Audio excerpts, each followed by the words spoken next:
आपल्या हिंदू धर्मामध्ये प्रसादाच्या शिऱ्याला हे खूप मानाचे स्थान आहे आणि पूजेमध्ये तो मुख्य नैवेद्य म्हणून अर्पण सुद्धा केला जातो। तर हा प्रसादाचा शिरा बघा ना, किती छान मऊ लुसलुशीत रसरशीत असा तयार झालेला शिरा आहे। असा शिरा तयार होण्यासाठी आपण एक खास पद्धत वापरणार आहोत।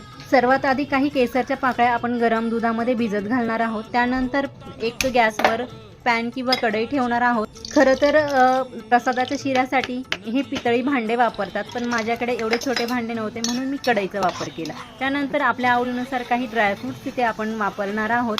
तर ते एकदा परतवून छान मी साईडला काढून घेतले आणि एक वाटी म्हणजे सव्वा वाटीचा इथे मी वापर केलेला आहे। तर सव्वा वाटी रवा घेऊन छानसा असा जाळी येऊपर्यंत हा तुपावर भाजून घेतलेला आहे। त्यानंतर एक केळी हे छानसे बारीक कट करून या रव्यामध्ये मी एकजीव करून घेतलेले आहे। तुम्ही बघू शकता रव्याला किती छान अशी ही जाळी आलेली आहे।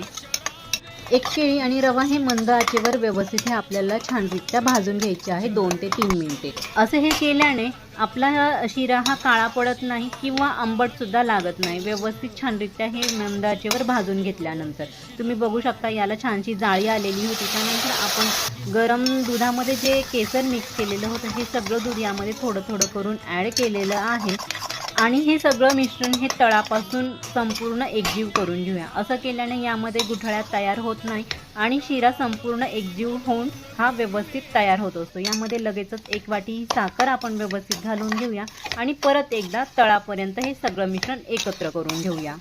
हे असं व्यवस्थित छानसं एकत्र झालं की यावर लगेचच थोडं 2 मिनिटासाठी झाकण ठेवून हे परत एकदा वाफ काढून घेऊया। 2 मिनिटासाठी याची वाफ झालेली आहे। तुम्ही बघू शकता याचा प्रत्येक दाणा हा व्यवस्थित मोकळा मोकळा झालेला आहे। यामध्ये आपण परतवून ठेवलेले ड्रायफ्रूट्स काही तुळशीचे पानं घालून हे परत एकदा व्यवस्थित एकजीव करून घेऊया आणि झाकण ठेवून परत एक वाफ काढून घेऊया।